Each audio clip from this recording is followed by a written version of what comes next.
ଶାମ୍ବ ଦଶମୀର ଅନେକ ଅନେକ ଶୁଭେଚ୍ଛା ଓ ଅଭିନନ୍ଦନ। ଶାମ୍ବ ଦଶମୀ ପୌଷ ମାସ ଶୁକ୍ଳପକ୍ଷ ଦଶମୀ ତିଥିରେ ପାଳନ କରାଯାଏ। ଶାମ୍ବ ଦଶମୀ ହେଉଛି ସୂର୍ଯ୍ୟଙ୍କର ପୂଜାର ପର୍ବ। ଆଜିର ଏହି ଭିଡ଼ିଓରେ ଆମେ ଜାଣିବା ଶାମ୍ବ ଦଶମୀ ସହିତ ଜଡ଼ିତ ପୌରାଣିକ କଥା ଓ ପୂଜାବିଧି। ଆପଣଙ୍କୁ ମୋର ଅନୁରୋଧ, ଭିଡ଼ିଓଟିକୁ ଶେଷ ପର୍ଯ୍ୟନ୍ତ ନିଶ୍ଚିତ ଭାବରେ ଦେଖନ୍ତୁ। ଯଦି ଭିଡ଼ିଓଟି ଭଲ ଲାଗିବ ଆପଣ ଗୋଟେ ଲାଇକ୍ କରିବେ, ସେୟାର କରିବେ। ଯଦି ଚ୍ୟାନେଲରେ ମୋର ପ୍ରଥମ ଥର ଅଛନ୍ତି ଦୟାକରି ଚ୍ୟାନେଲକୁ ସବସ୍କ୍ରାଇବ୍ କରନ୍ତୁ ଆଉ ପାଖରେ ଥିବା ବେଲ୍ ଆଇକନକୁ ପ୍ରେସ୍ କରିବେ, ଯାହାଦ୍ୱାରା ମୋର ଆଗକୁ ଆସୁଥିବା ନୂଆ ନୂଆ ଭିଡ଼ିଓର ନୋଟିଫିକେସନ୍ ଆପଣ ସର୍ବପ୍ରଥମେ ପାଇପାରିବେ। ଚାଲନ୍ତୁ ଷ୍ଟାର୍ଟ କରିବା। ନମସ୍କାର, ଜୟ ଜଗନ୍ନାଥ। ମୁଁ ଦୀପାଲି ଆପଣମାନଙ୍କୁ ସ୍ୱାଗତ କରୁଛି ମୋର ଏହି ଭିଡ଼ିଓକୁ। ବିଶ୍ୱର ବିଭିନ୍ନ ଧର୍ମ ଓ ସମ୍ପ୍ରଦାୟରେ ସୂର୍ଯ୍ୟ ପୂଜାର ବିଧି ରହିଛି। ଭାରତର କେଉଁ ଆବାହମାନ କାଳରୁ ରହିଛି ସୂର୍ଯ୍ୟ ପୂଜାର ପରମ୍ପରା। ସୂର୍ଯ୍ୟ ହେଉଛନ୍ତି ସକଳ ଶକ୍ତିର ଆଧାର। ବହୁ ପୁରାତନ କାଳରୁ ଆଦି ଦେବତା ଭାବରେ ସୂର୍ଯ୍ୟ ଉପାସିତ ହୋଇ ଆସୁଛନ୍ତି। ତେଣୁ ଗୃହଠାରୁ ଆରମ୍ଭ କରି ମନ୍ଦିର ପର୍ଯ୍ୟନ୍ତ ସର୍ବତ୍ର ସୂର୍ଯ୍ୟ ପୂଜାକୁ ପ୍ରାଥମିକତା ଦିଆଯାଇଥାଏ। ପ୍ରତ୍ୟେକ ଦିନ ଜଣେ ଗୃହସ୍ଥ କିମ୍ବା ଯେକୌଣସି ବ୍ୟକ୍ତି ହୁଅନ୍ତୁ, ସ୍ନାନ ସାରି ସୂର୍ଯ୍ୟଙ୍କୁ ଜଳ ଅର୍ପଣ କରିବାର ପରମ୍ପରା ରହିଛି। ସେହି ଅନୁସାରେ ପ୍ରତ୍ୟେକ ଗୃହରେ ଶାମ୍ବ ଦଶମୀ ବା ଶାମ୍ବର ଦଶମୀ ଭାବରେ ସୂର୍ଯ୍ୟଙ୍କର ଏହି ବିଶେଷ ପୂଜା ଅନୁଷ୍ଠିତ ହୋଇଥାଏ। ଏବେ ଆମେ ଜାଣିବା ଏହି ଶାମ୍ବ ଦଶମୀ ସହିତ ଜଡ଼ିତ ପୌରାଣିକ କଥାବସ୍ତୁଟିଏ। ଶାସ୍ତ୍ର ଅନୁସାରେ ଏହି ଦଶମୀକୁ ଶାମ୍ବ ଦଶମୀ କହନ୍ତି। ଗାଁ ଗହଳିରେ ମଧ୍ୟ ଶାମ୍ବ ଦଶମୀ, କେହି ଶମ୍ବର ଦଶମୀ ବୋଲି ମଧ୍ୟ କୁହନ୍ତି। କୁହାଯାଏ କି ଶ୍ରୀକୃଷ୍ଣଙ୍କର ସବୁ ପୁତ୍ରଙ୍କ ମଧ୍ୟରେ ଜାମ୍ବବତୀଙ୍କ ଗର୍ଭରୁ ଜାତ ଶାମ୍ବ ଅତ୍ୟନ୍ତ ସୁନ୍ଦର ଥିଲେ ଆଉ ସେ ଦେଖିବାକୁ ପୁରା ଶ୍ରୀକୃଷ୍ଣଙ୍କ ପରି। ସେ ଦେଖିବା ପାଇଁ ସୁନ୍ଦର ଆଉ ଶ୍ରୀକୃଷ୍ଣଙ୍କର ପୁତ୍ର ହୋଇଥିବାରୁ ସେ ମନେ ମନେ ବହୁତ ଗର୍ବ କରନ୍ତି। ତେଣୁ ଶ୍ରୀକୃଷ୍ଣ ତାଙ୍କର ଗର୍ବ ଭାଙ୍ଗିବା ପାଇଁ ଗୋଟେ ସୁନ୍ଦର ଉପାୟ ପାଞ୍ଚିଲେ। ଦିନକର କଥା, ଅନ୍ତପୁର ମଧ୍ୟରେ ଶ୍ରୀକୃଷ୍ଣ ସତ୍ୟଭାମାଙ୍କ ସହ ପ୍ରେମାଳାପରେ ମଗ୍ନ ଥିଲାବେଳେ ଦ୍ୱାରଦେଶରେ ଶାମ୍ବକୁ ଜଗାଇଥିଲେ ଓ ଆଦେଶ ଦେଇଥିଲେ କାହାକୁ ଅନ୍ତପୁରକୁ ନ ଛାଡ଼ିବା ପାଇଁ।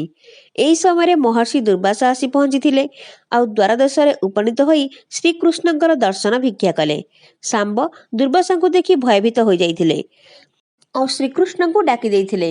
ଶ୍ରୀକୃଷ୍ଣ ଏଥିପାଇଁ ଶାମ୍ବକୁ କୁଷ୍ଠ ରୋଗ ହେବା ନିମନ୍ତେ ଅଭିଶାପ ଦେଇଥିଲେ।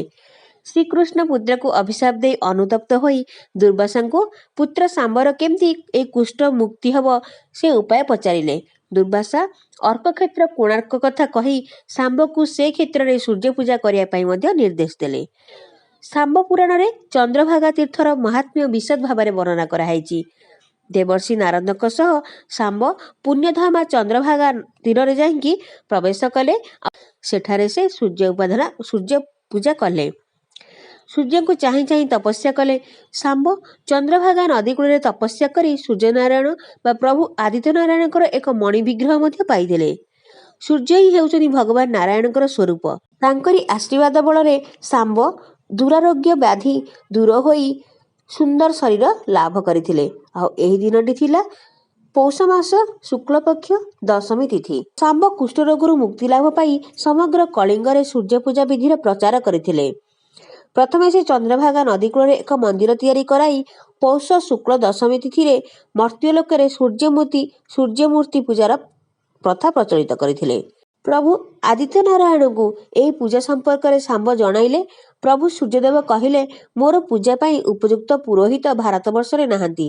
ଏଣୁ ଶାକଦ୍ୱୀପରୁ ମଗ ବ୍ରାହ୍ମଣମାନଙ୍କୁ ଅଣାଇ ଏହି ପୂଜା କଲେ ମୁଁ ସନ୍ତୋଷ ଲାଭ କରିବି। ତାହା ହିଁ ହେଲା। ଶାମ୍ବ ଶାକଦ୍ୱୀପରୁ ବ୍ରାହ୍ମଣମାନଙ୍କୁ ଅଣାଇ ଭାରତବର୍ଷରେ ସୂର୍ଯ୍ୟ ପୂଜାର ବ୍ୟବସ୍ଥା କରାଇଥିଲେ।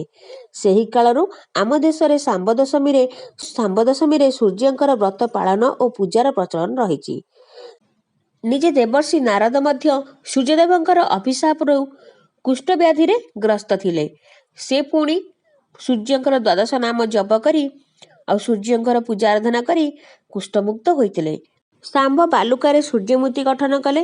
ବିଭିନ୍ନ ପ୍ରକାରର ପୁଷ୍ପ, ଧୂପ, ଦୀପ, ଚନ୍ଦନ ଇତ୍ୟାଦିରେ ଷୋଡ଼ଶ ଉପଚାରରେ ପୂଜା କରିଥିଲେ। ସେହି ସ୍ଥାନ ହେଉଛି ଆଜିର କୋଣାର୍କ। ସୂର୍ଯ୍ୟ ପୂଜାର ଇତିହାସ ଅତ୍ୟନ୍ତ ପ୍ରାଚୀନ। ଉଲ୍ଲେଖ ଅଛି, ଦିଗ୍ବିଜୟୀ ସମ୍ରାଟ ହର୍ଷବର୍ଦ୍ଧନଙ୍କ ଦରବାରରେ ମୟୂରଭଟ୍ଟ ନାମକ ଜଣେ ଅଗାଧ ସଂସ୍କୃତ ଜ୍ଞାନ ସମ୍ପନ୍ନ କବି ଥିଲେ। ସେ ମଧ୍ୟ କୁଷ୍ଠରୋଗରେ ଆକ୍ରାନ୍ତ ଥିଲେ। 100 ଶ୍ଲୋକ ବିଶିଷ୍ଟ ସୂର୍ଯ୍ୟଶ୍ରୁତି ରଚନା କରି ନିତ୍ୟ ପାରାୟଣ କରି କୁଷ୍ଠରୋଗରୁ ମୁକ୍ତି ପାଇଥିଲେ। ଭାଗବତର ଏକାଦଶ ସ୍କନ୍ଧରେ ଶାମ୍ବକର ଲୌହ ମୂଷଳ ଧାରଣ ଓ ଯଦୁବଂଶ କଥା ମଧ୍ୟ ରହିଛି। ଯେଉଁ ସ୍ଥାନରେ କୃଷ୍ଣପୁତ୍ର ଶାମ୍ବ ସୂର୍ଯ୍ୟଙ୍କର କୃପାପ୍ରାପ୍ତି ନିମନ୍ତେ ତପ କରିଥିଲେ ତାହା ମୈତ୍ରେୟ ବନ ନାମରେ ଖ୍ୟାତ। ସୂର୍ଯ୍ୟଙ୍କର ଅନ୍ୟ ନାମ ହେଉଛି ମିତ୍ର। ତାଙ୍କ ନାମାନୁସାରେ ଚନ୍ଦ୍ରଭାଗାର ତୀରରୁ ଏକ ବ୍ୟାପକ ଅଞ୍ଚଳ ମୈତ୍ରେୟ ବନ ନାମରେ ଖ୍ୟାତ ଅଛି।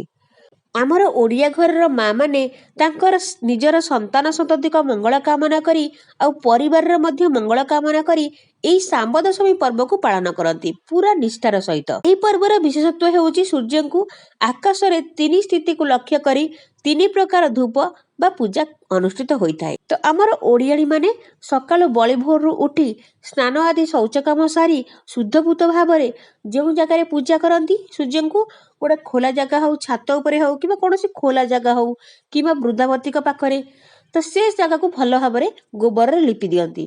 ଆଉ ସେଇ ସ୍ଥାନରେ ସୁନ୍ଦର ସୁନ୍ଦର ଝୋଟି ଚିତା ମାନ ମଧ୍ୟ ପକେଇଥାନ୍ତି। ଆଉ ତା ଉପରେ ଟିକେ ସୂର୍ଯ୍ୟଙ୍କର ଗୋଟେ ଚିତ୍ର ମଧ୍ୟ ଅଙ୍କନ କରିଥାନ୍ତି। ସେହି ସ୍ଥାନରେ ଗୋଟେ ପିଢ଼ା ପକେଇବେ, ଛୋଟ ପିଢ଼ା ପକେଇବେ। ପିଢ଼ା ଉପରେ ସୂର୍ଯ୍ୟନାରାୟଣଙ୍କ ଉଦ୍ଦେଶ୍ୟରେ ଗୋଟେ ଗୁଆ ବସେଇବେ ଆଉ ସେଇ ଗୁଆକୁ ଚନ୍ଦନ, ସିନ୍ଦୁର ଆଉ ଫୁଲ ମଧ୍ୟ ଅର୍ପଣ କରିବେ। ତା ପାଖକୁ ଲାଗିକି ଗୋଟେ କଳସ ମଧ୍ୟ ସ୍ଥାପନ କରିବେ ଆଉ କଳସରେ ମଧ୍ୟ ସିନ୍ଦୁର, ଚନ୍ଦନ ଆଉ ଫୁଲ ଅର୍ପଣ କରିବେ। ସୂର୍ଯ୍ୟଙ୍କର ପ୍ରିୟ ଫୁଲ ହେଉଛି ହଳଦିଆ ରଙ୍ଗର ଫୁଲ, ତେଣୁ ସେଇଠି ସୂର୍ଯ୍ୟନାରାୟଣଙ୍କୁ ଆମେ ହଳଦିଆ ରଙ୍ଗର ଫୁଲ ଅର୍ପଣ କରିବା। ତାପରେ ସୂର୍ଯ୍ୟଙ୍କୁ ଅର୍ଘ୍ୟ ଦେବା, ଜଳ ଅର୍ଘ୍ୟ ଦେବା। ଅର୍ଘ୍ୟ ଦେଇ ସାରିଲା ପରେ ସକାଳ ଭୋଗ ପାଇଁ ଗୋଟେ ପଣା ପ୍ରସ୍ତୁତ କରିବା, ନଚେତ୍ ଫଳ କିମ୍ବା ଲଡ଼ୁ ମଧ୍ୟ ଭୋଗ କରିପାରିବେ। ନଚେତ୍ ଗୋଟେ ମକର ଚାଉଳ ମଧ୍ୟ ପ୍ରସ୍ତୁତ କରାଯାଇକି ଭୋଗ କରାଯାଏ, ଯେଉଁ ମକର ଚାଉଳକୁ ଉଦୟ ଚାଉଳ ବୋଲି କୁହାଯାଏ। ପୂଜା ସ୍ଥାନରେ ଦୀପ, ଧୂପ ଆଦି ଅର୍ପଣ କରିବା। ତାପରେ ବନ୍ଦାପନା କରିବା। ମଧ୍ୟାହ୍ନ ପୂଜାରେ ଆମେ କ୍ଷୀରି, ଖେଚଡ଼ି, ବିଭିନ୍ନ ପ୍ରକାରର ପିଠା ଯେମିତିକି ହେଉଛି କାକରା, ଭଜା, ମଣ୍ଡା, ସିଝା ମଣ୍ଡା ଆଉ ବରା, ଚକୁଳି, ବୁଢ଼ା ଚକୁଳି, ସରୁ ଚକୁଳି, ମିଠାରେ ହେଉଛି ରସଗୋଲା, ଛେନାଗଜା, ରସାବଳି, ବିଭିନ୍ନ ପ୍ରକାରର ମିଠା ଯେଉଁଟାକି ଆମେ ସେଇଠି ସୂର୍ଯ୍ୟନାରାୟଣଙ୍କୁ ଅର୍ପଣ କରିଥାଉ। ଆମର ସନ୍ତାନ ସନ୍ତତିଙ୍କର ନିରୋଗ କାମନା କରି ଆମେ ଯେଉଁ ଖାଦ୍ୟ, ଯେଉଁ ସୁମିଷ୍ଟ ଖାଦ୍ୟଟି ଆମେ ସୂର୍ଯ୍ୟନାରାୟଣଙ୍କୁ ପୂର୍ବରୁ ଯାଚିଥାଉ, ସେହି ସନ୍ତାନ ସନ୍ତତିଙ୍କ ଉଦ୍ଦେଶ୍ୟରେ ଆମେ ସେଇଠି ବାଢ଼ିଥାଉ ସୂର୍ଯ୍ୟଙ୍କୁ, ମାନେ ସୂର୍ଯ୍ୟଙ୍କୁ ଅର୍ପଣ କରିଥାଉ।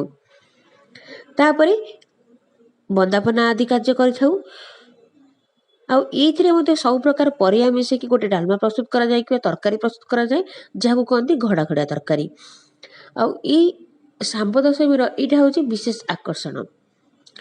7ଟି ବାଇଗଣ ପତ୍ରରେ ଆମକୁ ଭୋଗ ବାଢ଼ିବାକୁ ପଡ଼େ। ଯଦି ବାଇଗଣ ପତ୍ର ନାହିଁ ତାହେଲେ କଦଳୀ ପତ୍ରରେ ମଧ୍ୟ ଭୋଗ ବାଢ଼ି ପାରିବେ। ବାଇଗଣ ପତ୍ରରେ ସୂର୍ଯ୍ୟଙ୍କର ଯେଉଁ ଅତି ବାଇଗଣୀ ରଶ୍ମି, ଯେଉଁଟାକି ଆମ ଶରୀର ପାଇଁ ନିତାନ୍ତ ଆବଶ୍ୟକ, ମାନେ ଶରୀର ପାଇଁ ଉପଯୋଗୀ, ତ ସେଇଟା ଆମର ବାଇଗଣ ପତ୍ରରେ ସେଇ ବାଇଗଣୀ ରଶ୍ମି, ମାନେ ସୂର୍ଯ୍ୟଙ୍କର ଅତି ବାଇଗଣୀ ରଶ୍ମି ଧାରଣ କରିବାର ଶକ୍ତି ଥାଏ। ସେଥିପାଇଁ ବାଇଗଣ ପତ୍ରରେ ଭୋଗ ବଢ଼ାଯାଏ, ଯେଉଁଥିରେ ସେଇ ଭୋଗ ଖାଇବା ଦ୍ୱାରା ଆମ ଶରୀରକୁ ରୋଗନାଶକ ଶକ୍ତି ମିଳିଥାଏ। ତାପରେ ଭୋଗ କରିସାରିଲା ପରେ ଆମେ 7ଟି ପିଲାକୁ ଡାକିକି, ମାନେ ଛୋଟ ପିଲାକୁ ଡାକିକି ଖାଇବାକୁ ଦେବା। ସନ୍ଧ୍ୟାରେ ଆମେ କୌଣସି ମିଠା ହେଉ କିମ୍ବା କଦଳୀ ଏସବୁ ଭୋଗ କରିକି ଆମର ବନ୍ଦାପନା କରିବା। ଆଉ ତାପରେ ଆମର ଏଇ ବ୍ରତକୁ ଏଇଠି ସମାପନ କରିବା। କୁହାଯାଏ କି କୌଣସି ନିଃସନ୍ତାନ ଦମ୍ପତି ଯଦି ଏଇ ବ୍ରତ ଏଇ ଦଶମୀ ତିଥିରେ, ମାନେ ଶାମ୍ବ ଦଶମୀ ତିଥିରେ ସୂର୍ଯ୍ୟନାରାୟଣଙ୍କ ପାଇଁ ଏଇ ବ୍ରତ କରିଥାନ୍ତି, ତାହେଲେ ସୂର୍ଯ୍ୟନାରାୟଣ ସନ୍ତାନ ପ୍ରାପ୍ତିର ଆଶୀର୍ବାଦ ମଧ୍ୟ ପ୍ରଦାନ କରିଥାନ୍ତି। ଆଉ ଏଇ ନିଃସନ୍ତାନ ଦମ୍ପତି ଯଦି ଏଇ ବ୍ରତ କରନ୍ତି ତାହେଲେ ସେମାନଙ୍କ ପାଇଁ ରାତ୍ରି ଭୋଜନ ନିଷେଧ ଥାଏ। ସେମାନେ ଶାମ୍ବ ଦଶମୀ ଦିନ ସକାଳୁ ଉଠି ସୂର୍ଯ୍ୟନାରାୟଣଙ୍କୁ ଅର୍ଘ୍ୟ ପ୍ରଦାନ କରି ବ୍ରତଟିକୁ ଆରମ୍ଭ କରିଥାନ୍ତି। ଶେଷରେ ଆପଣମାନଙ୍କର ନିରୋଗ କାମନା କରି ସୂର୍ଯ୍ୟନାରାୟଣଙ୍କୁ ପ୍ରାର୍ଥନା କରି ମୋର ଭିଡ଼ିଓଟିକୁ ମୁଁ ଏଇଠି ଶେଷ କରୁଛି। ଯଦି ଆପଣମାନଙ୍କୁ ମୋର ଭିଡ଼ିଓଟି ଭଲ ଲାଗିଥିବ ଲାଇକ୍ କରିବେ, ସେୟାର କରିବେ। ଚ୍ୟାନେଲରେ ଯଦି ନୂଆ, ମାନେ ମୋ ଚ୍ୟାନେଲକୁ ଯଦି ପ୍ରଥମ ଥର ପାଇଁ ଭିଜିଟ୍ କରିଛନ୍ତି, ଦୟାକରି ମୋ ଚ୍ୟାନେଲକୁ ସବସ୍କ୍ରାଇବ୍ କରିବାକୁ ଜମାରୁ ଭୁଲିବେନି। ଆଉ ପାଖରେ ଥିବା ବେଲ୍ ଆଇକନ୍କୁ ପ୍ରେସ୍ କରିବେ, ଯାହାଦ୍ୱାରା ମୋର ଆଗକୁ ଆସୁଥିବା ନୂଆ ନୂଆ ଭିଡ଼ିଓର ନୋଟିଫିକେସନ୍ ପାଇପାରିବେ। ରହୁଛି, ପୁଣି ଆସିବି ଆଉ ଗୋଟେ ନୂଆ ଭିଡ଼ିଓ ନେଇ।